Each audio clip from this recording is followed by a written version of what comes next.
বিসমিল্লাহির রহমানির রহিম। আসসালামু আলাইকুম। কেমন আছেন সবাই? আশা করি ভালো আছেন। চলে আসলাম নতুন আরও একটা রেসিপি নিয়ে। আজ আমি শেয়ার করব মাছের মাথা দিয়ে মুড়ি ঘন্ট রান্না কিভাবে রান্না করি সেই রেসিপিটাই শেয়ার করব। আশা করি রেসিপিটা ভালো লাগবে। প্রথমে মাথাটাকে খুব ভালোভাবে পরিষ্কার করে লবণ হলুদ মাখিয়ে ম্যারিনেট করে নিয়েছিলাম, আর এখন হচ্ছে গরম তেলে ফ্রাই করে নিতেছি। এখন খুব ভালোভাবে আমি উল্টে পাল্টে মাথাটাকে ফ্রাই করে নিব।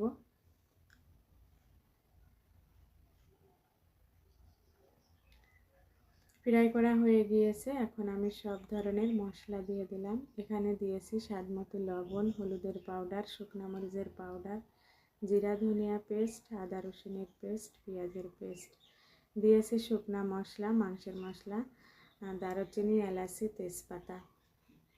মশলাটাকে খুব ভালোভাবে ফ্রাই করে নিয়ে এখন সামান্য পরিমাণ একটু পানি দিয়ে দিলাম কষানোর জন্য। এখন একটা ঢাকনা দিয়ে ঢেকে কষিয়ে নেব।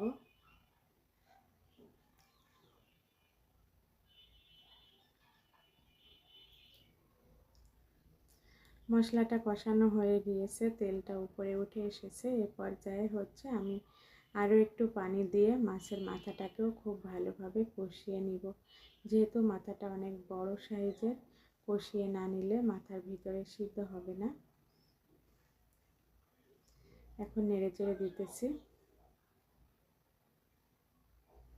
পানি দিয়ে দিলাম। এবার ঢাকনা দিয়ে ঢেকে মাথাটাকেও খুব ভালোভাবে কষিয়ে নিব।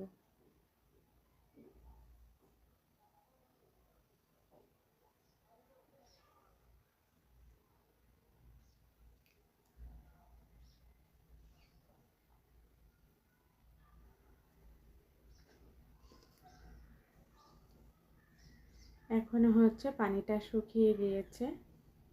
এর ভিতরে আমি কিছু ডাল দিয়ে দেব। ডালটাও আমি ধুয়ে পরিষ্কার করে রেখে দিয়েছি।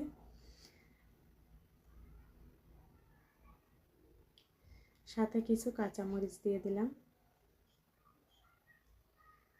আরও একটু পানি দিয়ে দিলাম ডালটাকেও সিদ্ধ হওয়ার জন্য।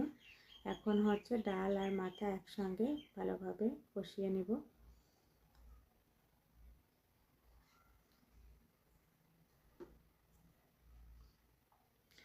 কষানো হয়ে গিয়েছে, পানিটা শুকিয়ে গিয়েছে। এখন আমি নেড়ে চেড়ে ঝোলের পানিটা অ্যাড করে দিব।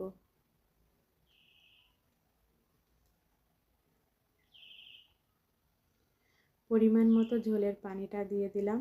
আর এ পর্যায়ে এখন যে মাছের মাথার কাঁটাগুলা বের হয়েছে, সব কাঁটাগুলা এখন আমি তুলে ফেলে দিব। এখন আর কিন্তু কাঁটার সঙ্গে মশলা লেগে নেই। এখন সব কাঁটাগুলা এভাবে করে ফেলে দিব। সবগুলা কাঁটা হচ্ছে বেছে নেওয়া হয়ে গিয়েছে, আর কোনো কাঁটা নাই এখানে। সবগুলা কাঁটা আমি এখন বেছে নিয়েছি। এখন ঢাকনা দিয়ে ঢেকে আরও কিছুক্ষণ রান্না করে নেব।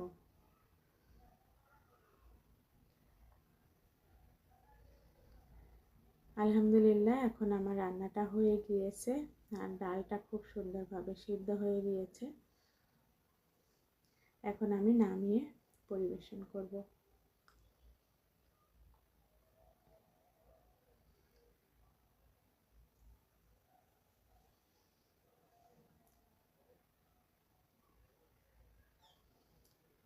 নামিয়ে নিয়েছি। মাশাআল্লাহ, দেখতে যেমন সুন্দর হয়েছে, খেতে আলহামদুলিল্লাহ অনেক টেস্টি হয়েছিল।